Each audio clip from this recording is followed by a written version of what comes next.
Olá, seja bem-vindo à nossa aula de hoje, quando vamos estudar a Epístola de Tiago. Terminamos de estudar Hebreus, uma longa carta rica em conteúdo, em informações, diversos paralelos com o Antigo Testamento.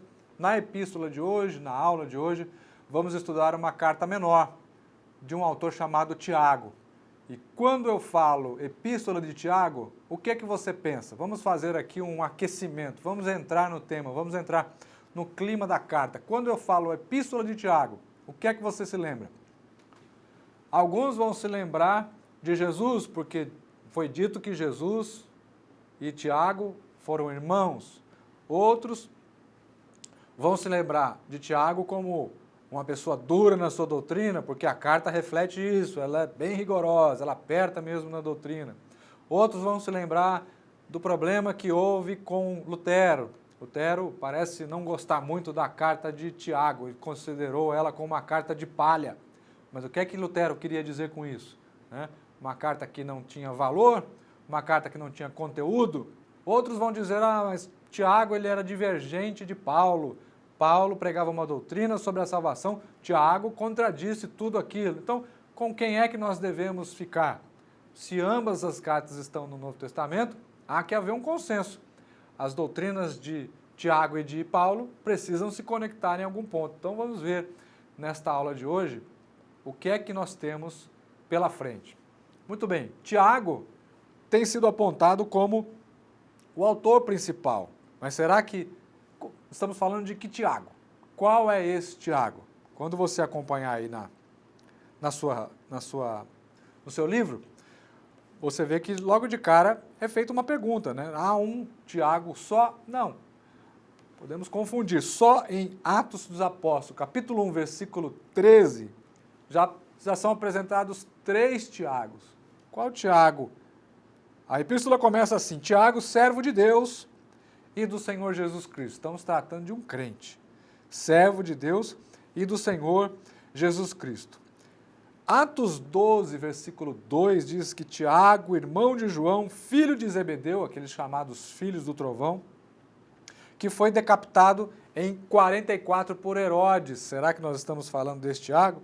Há 2 Tiagos mencionados também, que não tinham muita influência, então provavelmente não estamos falando desse Tiago. Esse Tiago que não tinha influência provavelmente não deve ter escrito esta carta. E há um outro Tiago, irmão de Jesus, irmão também de Judas, que escreve a última carta do Novo Testamento, provavelmente é desse Tiago que estamos falando. Tiago que foi, inclusive, pastor na igreja de Jerusalém.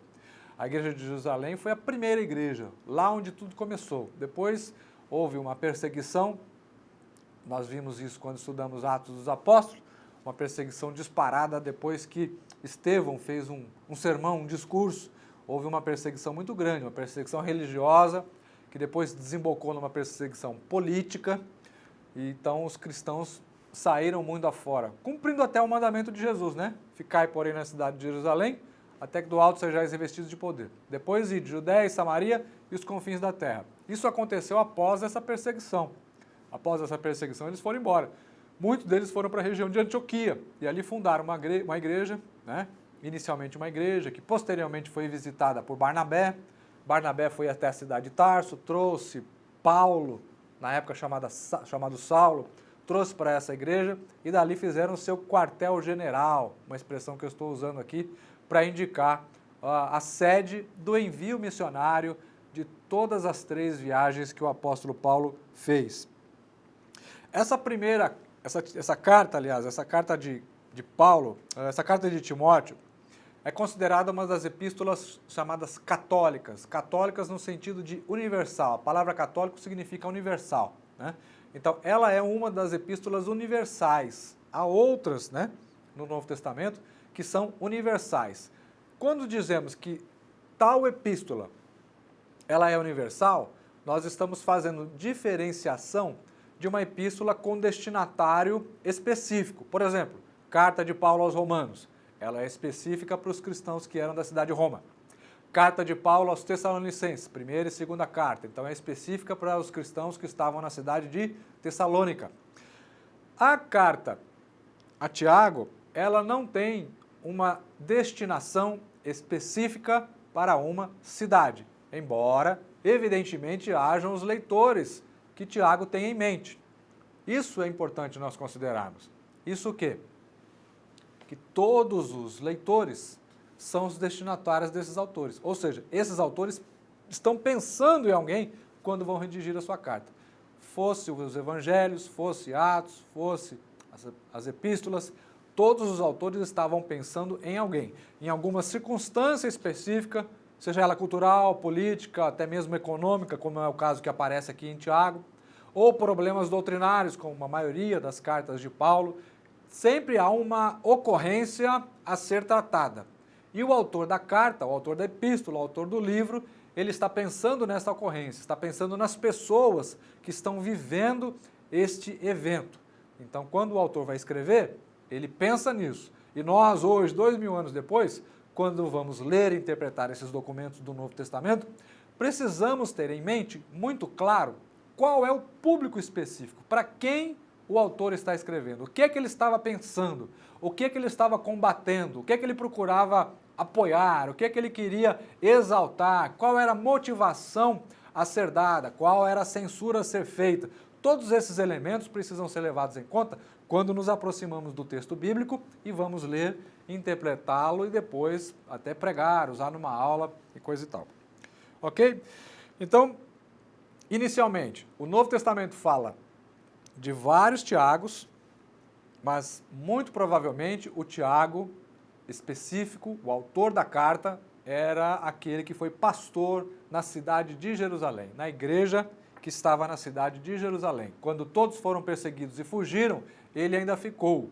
A história diz que ele tinha um conceito muito favorável para o seu lado, lá em Jerusalém. Ele era um homem muito respeitado, um homem muito querido. Há até ditados que dizem que a destruição de Jerusalém só pôde ter ocorrido depois da morte dele, que enquanto ele vivesse, os romanos não tomariam a cidade de Jerusalém, porque Tiago era um homem de fé, Tiago era um homem de oração.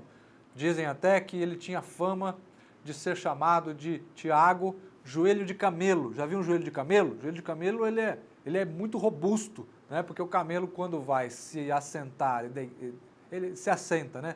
Se assentar e se levantar, ele se apoia no joelho. Então, força as articulações, ele acaba ficando com um joelho grande. Tiago era um homem de tanta oração, passava horas orando todos os dias, que ganhou essa fama, né, de ter joelhos como de camelo, joelhos grossos, robustos, porque passava, de fato, longos e extensos períodos de oração.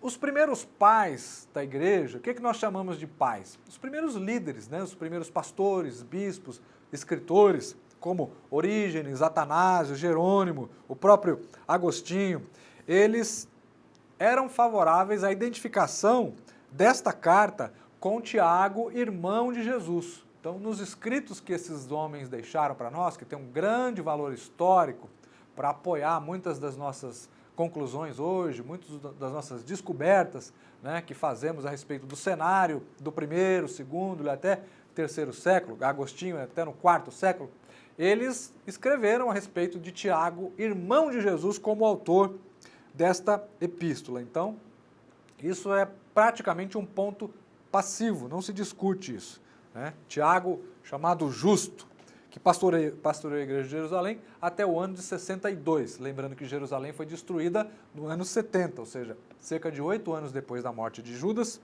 de Tiago, é que a cidade de Jerusalém foi destruída pelas tropas do general Tito. Então, Tiago, em 62, ele é apedrejado, é morto, e aí deixa para nós essa carta. Paulo, dentro do Novo Testamento, quando eu falo Atanásio, falo de Agostinho, falo de Jerônimo, eu estou fazendo o recurso ao que nós chamamos de fontes ou evidências externas. Externas a quê? Externas ao texto da Bíblia. Quando eu falo de Paulo, eu estou fazendo uso de evidências internas, ou seja, recurso dentro da própria Bíblia que apoia determinada opinião, determinada doutrina. Paulo incluiu Tiago entre os apóstolos, 1 Coríntios 15, 7, você tem isso no livro. E ele também considerou Tiago como coluna da igreja, Gálatas capítulo 2, versículo 9. fala que Tiago era uma das colunas da igreja, ou seja, aqueles que seguravam, que sustentavam a doutrina, a comunhão dos irmãos. Tiago não era um cristão no período em que Jesus estava vivo, né? Ele só foi se converter depois da morte de Jesus, provavelmente por meio de algum testemunho, de algo que presenciou, e aí se torna um grande homem, uma grande referência dentro do Novo Testamento e especialmente dentro da igreja. A carta de Tiago, ela é uma carta com conteúdo bastante diferente de todas as outras, como as de Paulo. Nós fomos muito familiarizados com as cartas de Paulo. E Tiago, ela é uma carta cujo texto ele é diferente, né? Ele tem um tom bastante diferente. Quando nós lemos Atos capítulo 21, conforme diz aí o seu livro, nós vemos que aquilo que aparece na carta, ele é muito semelhante ao que Atos dos Apóstolos diz sobre a personalidade de Tiago.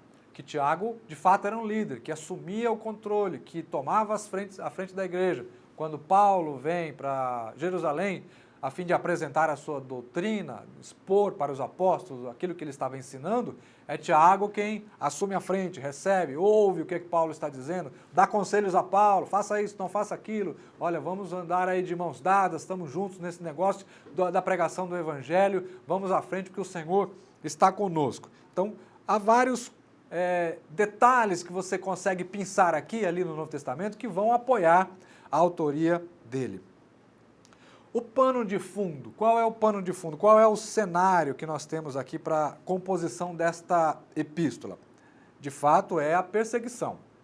A perseguição que houve a partir da pregação de Estevão. Tá? No capítulo 7 de Atos dos Apóstolos, capítulo 7, versículo 1, até o capítulo 8, versículo 3, você tem ali a história do sermão que Estevão pregou, né? E que desencadeou uma perseguição contra os cristãos. Os judeus, os fariseus, os políticos que estavam dominando a cidade de Jerusalém, eles desencadearam uma perseguição. E isso se desdobrou dentro da vida política também, não ficou só no âmbito religioso. Nós sabemos que no tempo de Jesus havia um grupo que queria expulsar os romanos e os gregos das terras de Israel. Eram chamados sicários. Muita gente até desconfia que Judas, que traiu Jesus, fazia parte desse movimento. Era um movimento político, né? Era um movimento paramilitar, um movimento de milícia, que tentava tirar o poder dos romanos e devolver Israel para a liderança dos judeus, dos sacerdotes, quem sabe até de uma monarquia restaurada, algo assim. Aquilo que os sicários fizeram em Israel teve consequências graves, né? Houve uma grande perseguição, um grande morticínio lá em Massada, que era uma fortaleza onde um grupo de religiosos se refugiava não, eles não estavam, na verdade, fugindo de ninguém. Eles tinham a sua vida reclusa, como uma espécie de monastério para a preservação da doutrina e da pureza da vida deles. Era como eles viam a situação. Depois dessa perseguição, houve um suicídio generalizado ali em Massada e outros desdobramentos, como no Egito, na ilha de Chipre, onde haviam comunidades de judeus, por causa da perseguição dos romanos e por causa do que os sicários fizeram no seu país, os judeus que estavam em outros lugares, como Egito e Chipre, sofreram também perseguições e foram mortos, foram exterminados. Então, os sicários causaram grande dano à sua própria nação, numa tentativa de restaurar politicamente o seu país, né? Então, o cenário que Tiago está escrevendo a sua carta é esse, é um cenário de convulsão política, um cenário de agitações intensas culturais, políticas, econômicas, de dominação. A data. É importante a gente observar a questão da data. Muita gente tem defendido que a carta de Tiago pode ter sido escrita antes da destruição de Jerusalém por causa de alguns elementos que ele introduz no seu texto. É evidente que foi escrito antes da destruição, isso é praticamente certo, né? Tiago foi morto, martirizado bem cedo. Alguns defendem o ano de 60 ou 62, até apoiado no que Tiago escreve no capítulo 2, versículo 14 em diante, quando ele fala a respeito da efetividade da fé. Algumas pessoas dizem, alguns estudiosos dizem que ele estava querendo corrigir uma má compreensão que havia na igreja de Roma, que era uma igreja grande, a igreja da capital, a capital do império, né? Então a maneira que ele encontrou foi escrever essa carta para poder dizer de que modo que a fé operava na vida do crente, né? E é justamente esse texto que alguns entendem como estando em choque com as doutrinas do apóstolo Paulo, mas não há doutrina que choque ali, né? Muita gente fala, doutrina tal, passagem tal, ela contradiz a outra passagem. Não há essa contradição. A doutrina ela não se contradiz, pode haver um contraste. Quando eu digo que o Brasil é um país rico, e aí eu olho para determinadas regiões do Nordeste onde há muita pobreza, não há contradição, há um contraste com o Sudeste rico, um Sul rico e um Nordeste pobre. Determinadas regiões do Nordeste pobre. Então, o Brasil é um país rico, mas algumas regiões são pobres. Isso é um contraste. Dentro do Novo Testamento e do Antigo Testamento, há muitos desses contrastes, né? E essa questão do modo como a pessoa é salva por obras, é salva por fé. Então, o que é que Paulo diz quando escreveu Efésios capítulo 2? O que é que Tiago estava querendo dizer quando ele escreveu sua carta ali no capítulo 2? Vamos tocar nesse ponto aqui. Muito bem. Os destinatários, então, muito provavelmente, são judeus que haviam se convertido ao cristianismo. Judeus que agora acreditam que Jesus é o Messias, acreditaram na pregação dos apóstolos, mas estão passando por um período de turbulência. A perseguição está começando a acontecer. Está acontecendo já na Judéia, está acontecendo nos territórios da Judéia, Samaria, né, ou Samária, na região norte, na Galileia, e também em outras igrejas, na Síria, por exemplo, como na cidade de Antioquia, em Roma. Então, já começa a surgir focos de perseguição. Tiago, então, vai reanimar essa turma e vai corrigir alguns desvios que ele percebe em alguns pontos da vida cristã. A questão da oração, a questão da identidade entre o rico e o pobre, que ele bate bastante nessa questão no capítulo 2, a questão da fé e das obras, a questão da esperança no arrebatamento, ou seja, na vinda de Jesus, na vinda do Senhor. Tudo isso vai ser contemplado na sua carta. Eu citei aqui essa questão da distinção entre ricos e pobres. E isso fica muito claro no capítulo 2. Tiago fala a respeito da acepção de pessoas. Isso para ele é muito delicado e ele coloca isso claramente. No capítulo 2, versículo 1, ele vai até o versículo 7, falando, olha, vocês estão privilegiando um determinado grupo dentro da igreja. Vocês estão dando posições de honra para quem tem dinheiro, e para quem não tem dinheiro, vocês estão dizendo, olha, sente aqui no estrado dos meus pés. Agora, quando vocês olham no dia a dia, são esses ricos que estão sendo honrados dentro da igreja, que estão levando vocês para as barras dos tribunais. Então, vocês não podem olhar pela aparência exterior da pessoa. Vocês precisam olhar para dentro. Vocês precisam tratar todo mundo de igual maneira, dar o mesmo tratamento a todas as pessoas. Então, o capítulo 2, ele está discorrendo sobre isso daí. Isso é o que ele aponta. Aponta aqui logo no capítulo 2. Ele começa esse capítulo 2 falando a respeito disso e vai desenvolvendo o seu texto. Aquele período inicial da igreja, quando os discípulos vendiam as suas propriedades, depositavam nos pés dos apóstolos para que houvesse a distribuição para aquelas pessoas que tinham carência, que tinham mais necessidade, aquele período já tinha passado. Tiago está escrevendo agora num contexto quando havia fome na Judéia. Esse período é um período de fome, é um período de situação crítica, um período de seca. Seca, eu digo de recursos, não estou falando de seca no campo, né?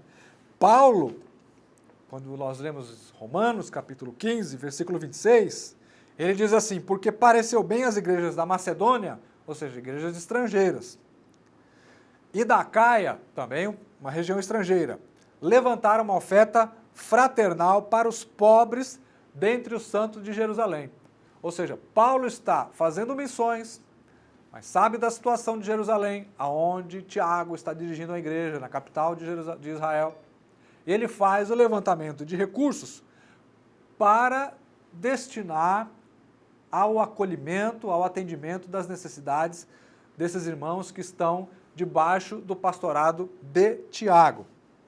Então, eles fazem uma coleta no exterior e é enviado para a capital de Jerusalém, para a capital da cidade de Jerusalém, onde Tiago está dirigindo. Então, o que é que nós temos aí? Uma fraternidade da igreja, uma cooperação entre as igrejas.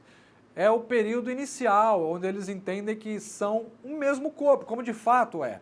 Há hoje divisões denominacionais? Sim, mas como Paulo fala, servimos o mesmo Senhor, seguimos o mesmo Espírito, temos o mesmo batismo. Então, nós precisamos ter isso em mente quando pensamos na igreja, né? A igreja local? Sim, precisamos ter compromisso com a igreja local, com a agenda local, mas nós não podemos fechar a nossa percepção de igreja à circunscrição desta igreja local. A igreja ela é mais ampla, né? A igreja ela é o corpo místico, o corpo espiritual. Então o irmão da outra denominação está enxertado no mesmo tronco que é Cristo. Paulo mesmo fala isso, né? Muito bem. Depois da morte de Tiago, aí estabelecido entre o ano 62 aproximadamente, houve um maior acirramento da perseguição. Você tem isso na sua revista, no seu livro, você pode observar isso. Eu não estou trazendo matéria nova aqui. Você tem isso no seu texto que você ou já leu, ou eu aconselho você a que leia a revista depois da aula, na sua casa, até porque, muito provavelmente, a prova é feita em cima dessa matéria que está no livro, né? E aí, quando eu falo prova aqui, eu já posso até imaginar que você já ficou meio desconfortável aí no banco, porque quando fala de prova, aluno nenhum gosta. Mas elas precisam existir para que você tenha a sua avaliação feita e avance nos seus estudos. Os cristãos, então, eles vão sair de Jerusalém e vão para Macedônia, né?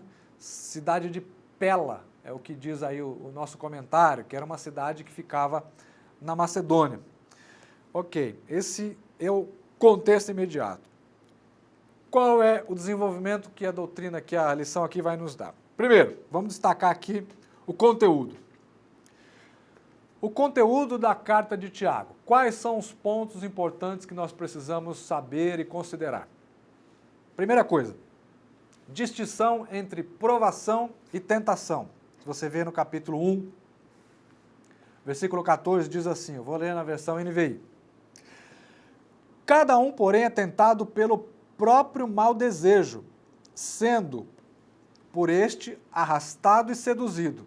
Então esse desejo, tendo concebido, dá à luz o pecado, e o pecado, após ser consumado, gera morte. Então qual é a distinção que é feita? Distinção entre pecado e tentação, ou melhor, entre provação e tentação. A provação é o que Deus faz com todos os cristãos. Deus prova os seus. Isso você encontra no Antigo Testamento, isso você encontra no Novo Testamento. Deus provando o seu povo, para que ele seja mais apurado, para que ele melhore, para que ele seja mais firme na fé. Isto é a provação. Agora, Tiago está destacando aqui a questão da tentação. A tentação, que no grego é a palavra peirasmos. Peirasmos é o quê? Significa o quê? Mostrar a sua fraqueza. Quando Tiago escreve isso, ele está dizendo, olha, quando você é tentado, você não é tentado por Deus. Deus não quer o seu mal, Deus quer o seu bem. Então, quando Deus colocar uma dificuldade sobre você, Ele está provando você para você melhorar como cristão. Então, na provação, você é melhorado. Paulo até escreve, numa das suas cartas, que Deus não nos dá prova maior do que não possamos suportá-la. Mas junto com a provação, não tentação, junto com a provação dá também o escape, para podermos suportar as provas. Tiago escreve aqui o seguinte, olha, você quando está sendo tentado, a tentação não vem de Deus. A tentação vem do próprio coração humano. Ou seja, quando eu sou tentado pela minha ambição, pela minha cobiça, dependendo da sua versão da Bíblia, vai dizer uma palavra ou outra. ambição ou cobiça. Então, é a minha cobiça, como a gente diz popularmente, é o zoião, né? Você colocar o olho naquilo que não deve, é isso que leva o cristão a ser tentado. Você é tentado por algo que você quer demais, mas que às vezes não está no plano de Deus. É isso que está sendo colocado aqui. Então, fique bem claro isso. A provação vem de Deus.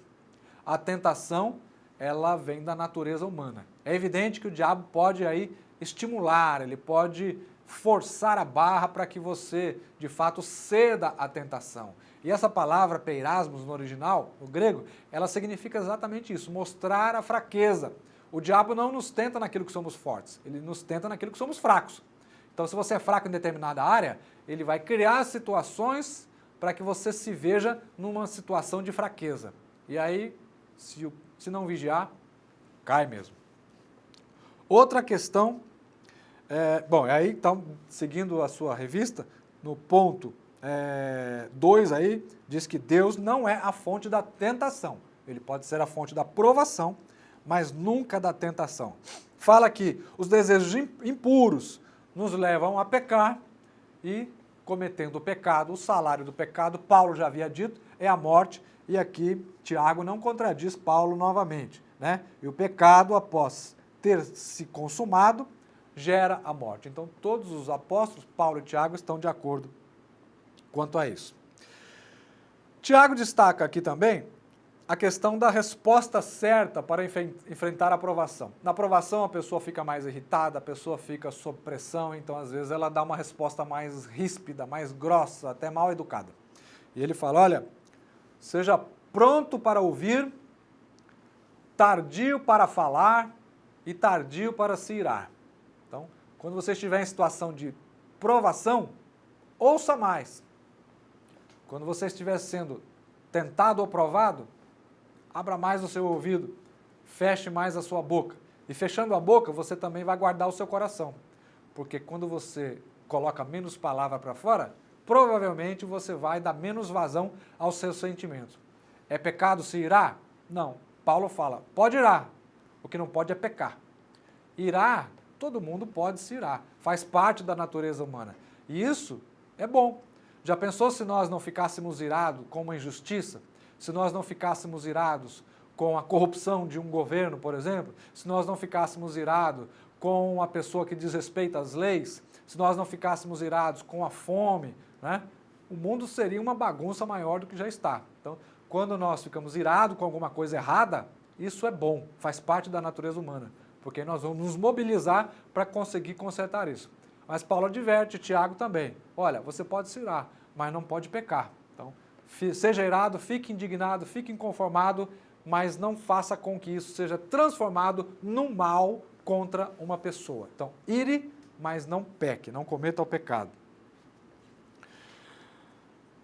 E aí você pode acompanhar outros pontos que são colocados aqui, né? As exortações que Tiago vai fazer, né? A paciência, a pureza, que são provavelmente valores que ele tinha muito em consideração e evidente que ele passa isso para o seu texto, isso é natural. Aquilo que ele tinha como um comportamento padrão para ele, como homem de Deus, ele coloca isso para os seus leitores e isso chega até nós hoje, 2000 anos depois, e temos o privilégio de ler e compartilhar as preocupações e o comportamento de Tiago sendo aqui aconselhado, vazando por meio do seu texto para nós hoje. Temas em destaque. Seguindo aí a sua lição, seguindo aí o seu livro, eu quero destacar aqui alguns pontos. Deus aparece na epístola de Tiago 17 vezes, e ele fala que Deus é único, não há outro, não façamos confusão. Ele é criador, ele é soberano, santo, imutável, justo e recompensará as obras dos cristãos. Então, temos aqui um catálogo de virtudes exclusivas de Deus, né? Soberano, só Deus é soberano, né?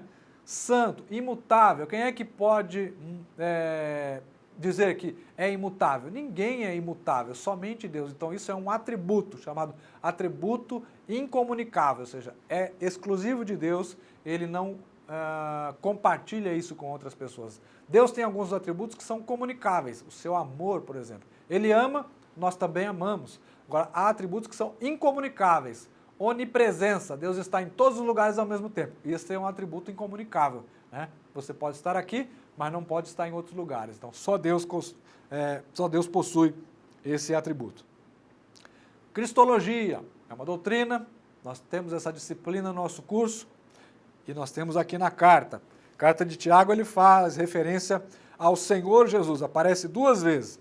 Diz que ele é glorificado, ou seja, já ressuscitou, está com outro corpo, e ele voltará. Ou seja, quando fala que Jesus vai voltar, subliminarmente estamos dizendo o quê? Precisamos ter esperança na volta do Senhor. E destaca também que o sofrimento não é contrário ao controle de Deus. Isso é bom que fique claro. Primeiro porque esses cristãos estavam enfrentando sofrimento, perseguição. E tudo isso estava no controle de Deus. O fato de Deus silenciar não significa que Deus não fale. O fato de Deus demorar não significa que Deus não age. O fato de Deus não nos dar aquilo que pedimos na hora que pedimos não significa que Deus está privado de recursos. Não. Ele fala, olha, os sofrimentos estão acontecendo, nós estamos atravessando perseguições e tribulações, mas Deus permanece no controle. Essa é uma doutrina que é pouco pregada em muitas igrejas, é bem verdade. E é bem verdade que muita gente prega, inclusive, o contrário disso, né? Que nós devemos decretar e mandar, e ir para cima mesmo e tomar conta de tudo. Mas, infelizmente, a coisa não funciona assim. O cristão que constrói a sua vida, a sua fé, a sua jornada cristã em cima de um trilho como esse, que diz que nada de ruim vai acontecer, ele vai ter problemas. Porque o mal é inerente à natureza humana. O problema faz parte da jornada cristã.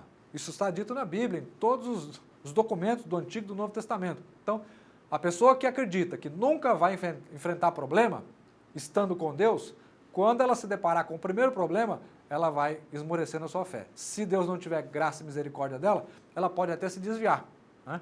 Então é importante que você saiba, leia a carta de Tiago, veja o que é que ele está dizendo a respeito do sofrimento, veja o que é que ele está dizendo a respeito das perseguições, veja o que é que ele está dizendo sobre o que o crente deve enfrentar. Esteja preparado para isso. Claro que ninguém aqui deseja mal para ninguém. Nós desejamos o bem, a bênção, a estabilidade, a prosperidade, mas precisamos ter isso em mente, que esses problemas são parte integrante da nossa vida cristã. Muito bem. Sofrimento e provação. Provações podem fazer bem e levar a uma vida boa, saudável, cristã aqui na terra e também a vida eterna depois. E a tentação, que gera o pecado, caso a pessoa ceda, ela vai trazer a morte. E aí os conselhos que já foram dados. Pobreza e riqueza. Aqui é interessante notar o seguinte. Tiago introduz essa questão do cuidado. No Antigo Testamento, havia o cuidado, conforme nós vemos lá em Êxodo capítulo 20, quando Deus tira o povo do cativeiro do Egito, ele faz recomendações, olha, cuide dos órfãos, cuide das viúvas, cuide dos estrangeiros que vão entrar dentro da terra para onde eu estou levando vocês. Por quê? Porque vocês também foram estrangeiros na terra do Egito. Então, o que vocês sofreram lá, que não se repita na terra de vocês. Então, esses 3 grupos, órfãos, viúvas e estrangeiros, eram um grupo sobre o qual havia muito cuidado no Antigo Testamento, ou pelo menos deveria haver. É evidente que em determinados períodos os judeus descuidaram disso. Isso atravessou o Antigo Testamento. Esses grupos, órfãos, viúvos e estrangeiros, deveriam ser bem cuidados, porque estava no texto, Êxodo 20, Deus disse que era para cuidar dessa turma.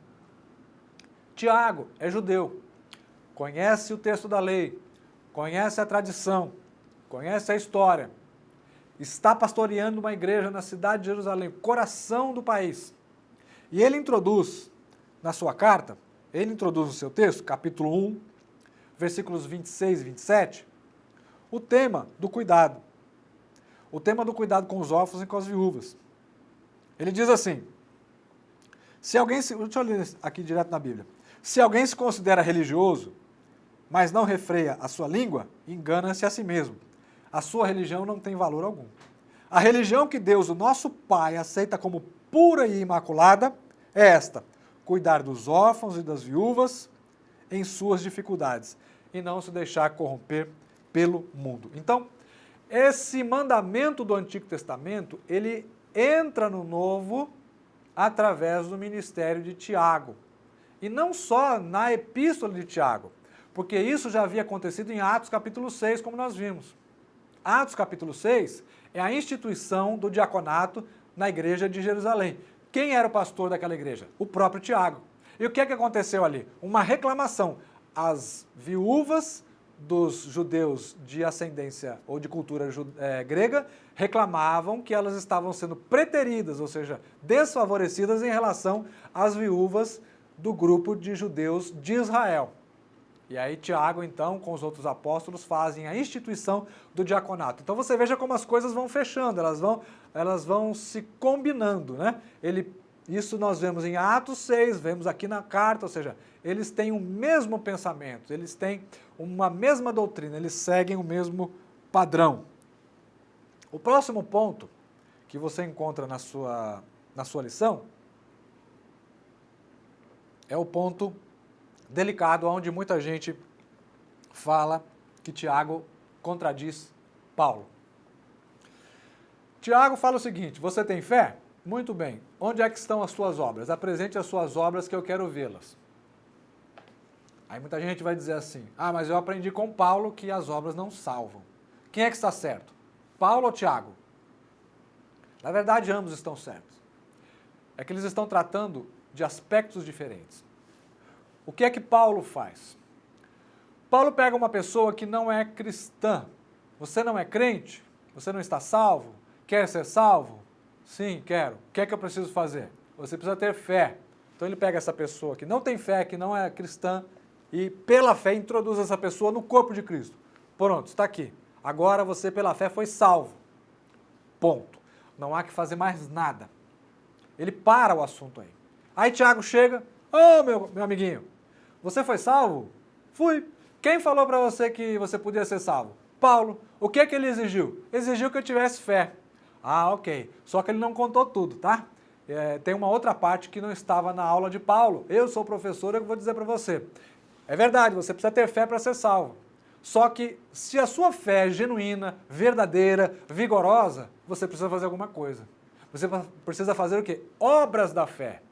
Então, Paulo introduz a pessoa que não tem fé, que não é crente, no corpo de Cristo por meio da fé. Está certo. Tiago leva a pessoa à frente, ele avança na doutrina, ele avança na prática. Só que Tiago faz o seguinte: não são as obras do Antigo Testamento, as obras da lei. Você tem que sacrificar um animal, fazer um sacrifício, apresentar para o sacerdote. Não é esse tipo de obra. São obras decorrentes da fé. Aí vai entrar o cuidado com as viúvas, com os órfãos, com os estrangeiros, as obras que nós fazemos, missões, evangelismo, tudo aquilo que nós podemos fazer para demonstrar a nossa fé. Então não há contradição. Provavelmente Lutero não viu isso, né, e desclassificou a epístola de Tiago, mas não há contradição entre a doutrina de um apóstolo e a doutrina de outro apóstolo. Ao contrário, elas se completam, elas seguem o mesmo padrão. O padrão de salvação pela fé, de fato, somos salvos pela fé, mas não é simplesmente, fui salvo, agora eu vou ficar no banco da igreja, agora eu sou membro do banco. Né? Membro do banco, eu costumo dizer que é o prego, o parafuso e a madeira. Nós somos membros do corpo de Cristo. E se somos membros do corpo de Cristo, precisamos ter uma vida viva. Vida na sociedade, viva na igreja, viva na nossa casa, na nossa vizinhança, no condomínio onde moramos, precisamos dar o testemunho, né? Não ser crente só nas 2 horas e meia de culto. Aquilo é fácil. Né? Então, o Tiago está dizendo, olha, precisamos, de fato, mostrar para a sociedade que somos cristãos, que temos uma fé viva, que transforma a nossa vida, que nos leva a nos ocupar, a ter amor com o próximo. Né? Então, aí nós vamos costurando todas as falas de Tiago, Paulo, Jesus. Né? Quem é o meu próximo? O próximo é aquele que precisa de você, que precisa da sua ajuda. Então, precisamos ter olhos atentos, percepção aguçada para que a gente não faça da nossa fé o que os judeus do Antigo Testamento fizeram. Eles se fecharam dentro da sua religiãozinha E aí precisou Jesus vir e falar, olha, agora eu preciso tirar de dentro do judaísmo, tirar um povo, tirar a igreja e fazer um outro povo, uma outra agência para pregar o evangelho, fazer missões, representar a palavra de Deus na terra, porque a religião do judeu já não servia mais, né? Ela não tinha mais eficácia nenhuma. Eles se fecharam em si, nós não podemos fazer isso. E para concluir, o tema da oração, né, que Tiago destaca, dá um grande destaque, a oração garante o recebimento de sabedoria. Se você tem falta de sabedoria, peça a Deus que a todos dá abundantemente. A oração não respondida não significa que Deus não tenha interesse em atuar na sua vida, né? Não, calma, vamos entender por que está demorando, será que estamos orando certo, será que estamos querendo que Deus acelere o tratamento que quer dar conosco, e também a questão da oração pelo enfermo, com fé, cura o enfermo, e se ele tiver cometido pecados, confesse os seus pecados e tenha a sua vida restaurada, tenha o seu físico restaurado e recebe a cura da pessoa que fez a oração. No caso aqui ele destaca o presbítero, porque provavelmente era o presbítero o líder dessa turma, né? A igreja depois foi desenvolvendo outras funções, algumas igrejas tinham bispo, Paulo destaca a presença do bispo, do pastor, então aí é a questão da liderança, o líder que está orando por essa pessoa, faz a oração com óleo, com a unção, unge a pessoa e ela recebe a sua cura, ok? Maravilha, então, eu aconselho você, se não fez isso, fazer, leia a revista, ou melhor, o livro, leia a lição. A carta, a epístola de Tiago, ela é pequena, poucos capítulos, 5 capítulos. Tome um tempo, 15 minutos, 20 minutos, dê uma lida no seu texto, você vai gostar, você vai aprender, vai crescer. E lição é bom, teologia é bom, mas você precisa se aproximar do texto, né? Se não houver uma aproximação do texto, você com certeza vai perder muita informação. Então, se possível até, leia os textos antes de vir à aula, sempre que possível. Ok? Maravilha! E é isso que nós tínhamos para você hoje. Espero que você tenha aprendido, espero que tenha gostado, espero que tenha tido ideias, tenha percebido coisas que não percebia. Espero que Deus tenha, inclusive, falado com você através desta aula de hoje. Que Deus continue abençoando, incentivando você, motivando você nos seus estudos, que você cresça na graça e cresça no conhecimento também. Que Deus abençoe em nome de Jesus.